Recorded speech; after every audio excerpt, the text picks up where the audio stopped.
Mapagpalang araw po sa ating lahat. Welcome to my channel, Teresita Stoddard. Please subscribe.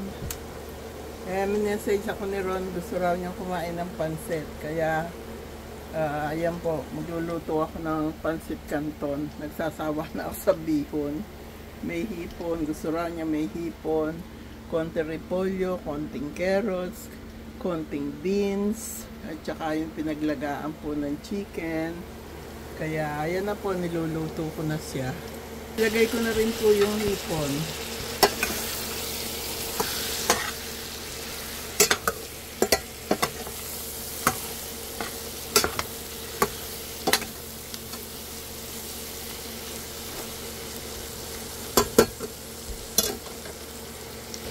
Lalagay ko na rin po itong celery. Si Edison ayaw na ng celery niya sa pansit. Ako gusto ko. Pati itong carrot. Para medyo maprito din sila. Yung repolyo madali lang lutuin yan. Kaya ito muna ang mga inuna ko. Nilagyan ko po siya ng konting sabaw. Yung galing dito. Nakatimpla na po yan. Ayan. Pagka ano niya, lalagay na po natin yung repolyo. Pagkulo po niya, lalagay na natin yung ating sotanghon. Madali ang luto lang po. Ito pagod sa trabaho. Tinaktakan ko po siya ng konting patis. Yan po ang pampalasa ko sa mga niluluto ko. Patis. Hindi po ako gumagamit ng bechin. Patis lang po. Tinakpan ko po muna para siya kumulo. Ayan naman po yung ating mga sahog. Inalis ko na po dun sa kawali. Maliit lang po ang aking lutuan. May mga malalaki akong lutuan. Mahirap bagugas mamaya. Dadalawa naman kami. Kaya, ayan po. Pag naluto yung sotanghon, ilalagay ko na yung sahog na yan. Masarap po. Tignan nyo. Bumili rin akong 3 kong buko. Ayan, gusto ko yung sabaw ng buko. Paghahalungkat ko sa aking mga seasoning. Pati doon naghalungkat ako sa taas. Nakakita ako ng isang pansit canton.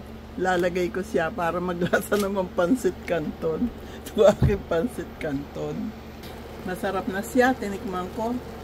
Naalala ko yung kapatid kong si Ernie, nung buhay pa siya, nakabantay siya sa akin pag nagluluto ako. Sabi niya, lagyan mo ng sabaw yan. Yung sa akin gusto ko may sabaw. Naalala ko tuloy siya. Ayan yung mga sahog-sahog. Mamaya yan, ihahalo ko na yung sahog yan. Pag naluto na yung ating pansit canton, tinodo ko na. Lagay ko na isang balot. Luto na po ang ating pansit canton. Ang sarap-sarap.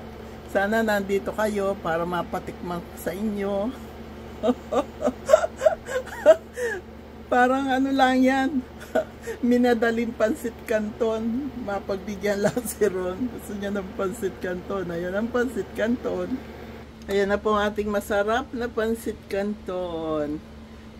Ayan yung sa akin. Si Ron, pinanik na niya sa taas yung sa kanya. Kanya-kanya kami dito. Ay, hindi niya sinasaluan sa pagkain. Kaya minsan gusto ko doon kilabuging makikain, salo-salo. Ayan na po. Thank you. Thank you. Subscribe po. At